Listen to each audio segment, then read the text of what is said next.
الحمد لله الحمد لله الذي أنزل السكينة على قلوب المؤمنين. أشهد أن لا إله إلا الله وحده لا شريك له الحق المبين، وأشهد أن محمدا عبده ورسوله صادق الوعد الأمين. اللهم صل وسلم وبارك على سيدنا محمد وعلى آل سيدنا محمد المبعوث رحمة للعالمين، وعلى آله وأصحابه ومن تبعهم بإحسان إلى يوم الدين. أما بعد، فيا أيها الحاضرون رحمكم الله، أوصيكم ونفسي بتقوى الله، فقد قال الله تعالى في كتابه العزيز: أعوذ بالله من الشيطان الرجيم، بسم الله الرحمن الرحيم، ومن يتق الله يجعل له مخرجا ويرزقه من حيث لا يحتسب. صدق الله العظيم. Ma'asyiral muslimin, jamaah Jumat rahimakumullah, mari senantiasa kita bersyukur hadirat Allah Subhanahu wa taala atas limpahan nikmat, teristimewa nikmat kita dapat melaksanakan ibadah salat Jumat di tempat yang penuh barakah. Semoga ampunan Allah dan Allah menerima segala amal ibadah kita. Selawat dan salam pada junjungan alam Nabi kita Muhammad sallallahu alaihi wasallam beserta para sahabat, keluarga dan kita selaku umatnya hingga yaumil akhir. Melalui mimbar Jumat ini selaku khatib kami menasihati diri kami dan juga sidang Jumat rahimakumullah. Mari kita tingkatkan takwa kita kepada Allah Subhanahu wa taala dengan sebenar-benar takwa. Izinkanlah kami selaku khatib menyampaikan khutbah dengan judul makna kemerdekaan dari kisah para nabi. Ma'asyiral muslimin, sidang Jumat rahimakumullah. Sebagaimana kita ketahui, makna merdeka sering kita dengar dan baca, sesungguhnya adalah kebebasan untuk memiliki hak dan hak-hak dasar sebagai manusia. Namun sidang Jumat rahimakumullah, terdapat kisah-kisah dalam beberapa ayat di dalam Al-Quran yang membicarakan makna ataupun esensi kemerdekaan yang sesungguhnya. Pertama, mari kita berkaca makna kemerdekaan yang dapat diambil dari kisah Nabi Ibrahim alaihissalam. Nabi Ibrahim alaihissalam ketika ia membebaskan dirinya dari orientasi asasi yang keliru dalam kehidupan manusia. Allah Subhanahu wa taala berfirman, "Falamma janna 'alaihi al-lailu ra'a kawkaba qala hadza rabbi falamma afala qala la uhibbul afilin falamma ra'al qamara bazigha qala hadza rabbi falamma afala qala la in lam yahdini rabbi la akunanna minal qaumidh dhalin falamma ra'al samsa bazighatan qala hadza rabbi hadza akbaru falamma afalat qala ya qaumi inni bari'un mimma tusyrikun Inni wajjahtu wajhiya lilladzi fataras samawati wal ard hanifa wama ana minal musyrikin." Ayat ini mengisahkan perjalanan Nabi Ibrahim dalam mencari Tuhan yang sesungguhnya. Ketika melihat bintang, bintang pun hilang. Ketika melihat bulan, dianggap itulah yang benar karena lebih besar daripada bintang. Namun dia pun berlalu. Dilihatnya matahari, dan itulah yang paling besar dan yang paling kuat memancarkan cahaya. Dianggapnya inilah Tuhan yang sebenarnya, tetapi malah berlalu juga. Sehingga ayat ini mengisahkan bagaimana perjalanan spiritual Nabi Ibrahim alaihissalam dalam mencari Tuhan yang sesungguhnya. Pencarian spiritual tersebut merupakan upaya Nabi Ibrahim alaihissalam memerdekakan dirinya, memerdekakan hidupnya dari orientasi hidup yang diyakininya keliru. Seperti kita ketahui bersama bahwasanya masyarakat Nabi Ibrahim alaihissalam itu menyembah berhala. Baginya penyembahan terhadap benda merupakan kesalahan besar dan justru menjatuhkan harkat dan martabat diri sebagai manusia. Maka Nabi Ibrahim berhasil, yaitu membebaskan dirinya dan umatnya dari orientasi kemerdekaan yang sesungguhnya dengan ucapan inni wajjahtu wajhiya lilladzi fataras samawati wal arda hanifa wama ana minal musyrikin, dan bukanlah termasuk orang-orang yang syirik. Yang kedua, makna kemerdekaan juga dapat dipetik dari kisah Nabi Musa alaihissalam ketika membebaskan bangsanya dari penindasan Fir'aun laknatullahi alaih. Rezim Fir'aun merupakan representasi komunitas yang menyombongkan diri dan sok berkuasa di muka bumi. Keangkuhan rezim penguasa ini membuat mereka tak segan-segan membunuh kreativitas umatnya pada saat itu, memperbudak kaumnya pada saat itu, dan menistakan kaum-kaum perempuannya. Keangkuhan inilah yang mendorong Nabi Musa alaihissalam tergerak memimpin bangsanya untuk memerdekakan dirinya atau membebaskan dirinya dari penindasan-penindasan dan akhirnya meraih kemerdekaan sebagai bangsa yang dimuliakan dan bangsa yang bermartabat.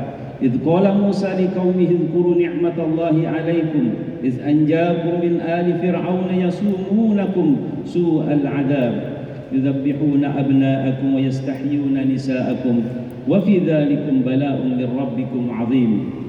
Dan ingatlah ketika Nabi Musa berkata kepada kaumnya, ingatlah nikmat Allah atasmu ketika dia menyelamatkan kamu dari Fir'aun atau memerdekakan kamu dari Fir'aun dan pengikut-pengikutnya. Mereka sudah melakukan penindasan, penjajahan terhadapmu dari menyiksa diri kamu dengan siksaan yang pedih. Mereka menyembelih anak-anak laki-lakimu, membiarkan hidup anak-anak perempuanmu, dan pada yang demikian itu adalah cobaan besar dari Tuhanmu. Sidang Jumat rahimakumullah. Kemudian kisah yang ketiga, kisah suksesnya Nabi Muhammad SAW dalam mengembangkan misi profetiknya di muka bumi ini dan menjadi sumber ilham yang tak pernah habis bagi bangsa Indonesia untuk memenahi kemerdekaan secara holistik dan integral. Ketika diutus Nabi Muhammad SAW menghadapi sebuah masyarakat yang mengalami 3 penjajahan sekaligus. Pertama, disorientasi hidup. Yang kedua, penindasan ekonomi. Dan yang ketiga, kezaliman sosial. Disorientasi hidup diekspresikan dalam penyembahan patung yang dibuatnya dengan tangan sendiri oleh masyarakat Arab Quraisy pada saat itu, yang kemudian mereka sembah apa yang hasil buatannya sendiri. Kemudian penindasan ekonomi dilukiskan dalam Al-Quran sebagai sesuatu yang membuat kekayaan hanya berputar pada kelompok-kelompok tertentu saja, sehingga timbullah yang kaya makin kaya dan yang miskin makin miskin. Rasulullah SAW mengkritik orang-orang yang mengumpulkan dan menghitung-hitung harta tanpa memperdulikan kesejahteraan sosial dan keadilan ekonomi. Wailul likulli humadatin lumadatin alladhi jama'a malan wa 'addadah yahsabu anna malahu akhlada kalla la yunbazanna fil hutamah. Celakalah bagi orang-orang pengumpat lagi pencela yang mengumpulkan harta dan menghitung-hitungnya.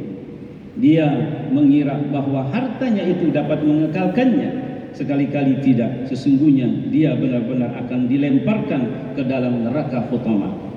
Pembebasan dari kezaliman sosial dilakukan oleh Rasulullah SAW dengan penghapusan riba, dengan pembebasan perbudakan, kesetaraan laki-laki dan wanita, dan kesederajatan bangsa-bangsa, sehingga terbesitlah di dalam khutbah ketika Rasul SAW menyampaikan khutbatul wada.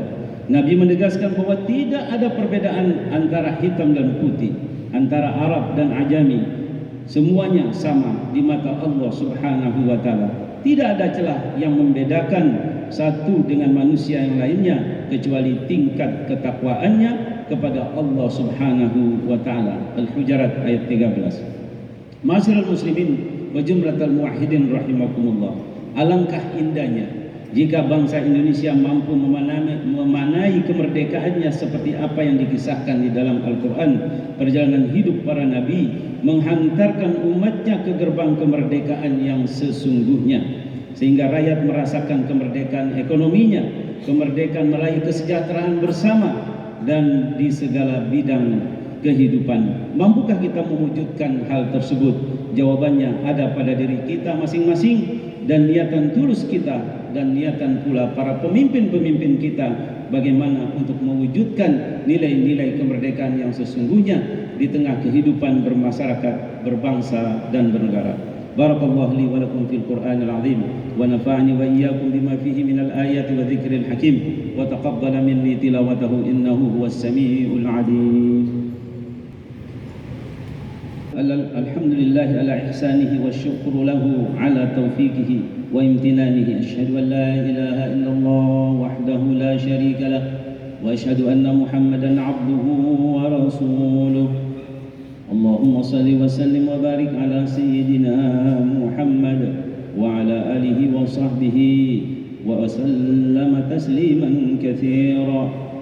Amma ba'du fa ya ayyuhan nas ittaqullaha fima amara wantahu amma naha wa'lamu anna Allah amarakum bi amrin bada'a fi bi nafsihi wa sanna bi malaikatihi bi qudsihi wa qala ta'ala inna Allah wa malaikatahu yusalluna 'alan nabi يا أيها الذين آمنوا صلوا عليه وسلموا تسليما اللهم صل على سيدنا محمد وعلى آل سيدنا محمد كما صليت على سيدنا إبراهيم وعلى آل سيدنا إبراهيم وبارك على سيدنا محمد وعلى آل سيدنا محمد كما باركت على سيدنا إبراهيم وعلى آل سيدنا إبراهيم في العالمين إنك حميد مجيد. وارض الله عن الخلفاء الراشدين أبو بكر وعمر وعثمان وعلي وعن البقية الصحابة أجمعين وارض اللهم عنهم برحمتك يا أرحم الراحمين.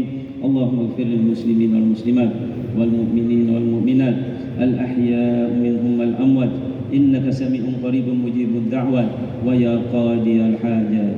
اللهم أعز الإسلام والمسلمين واهلك الكفرة والمعتدى أعداء الدين. اللهم أعز الإسلام والمسلمين وأذل الشرك والمشركين وانصر عبادك الموحدين وانصر من نصر الدين واهزم من حزل المسلمين ودمر أعداء الدين واعلي كلماتك إلى يوم الدين إلى يوم الدين.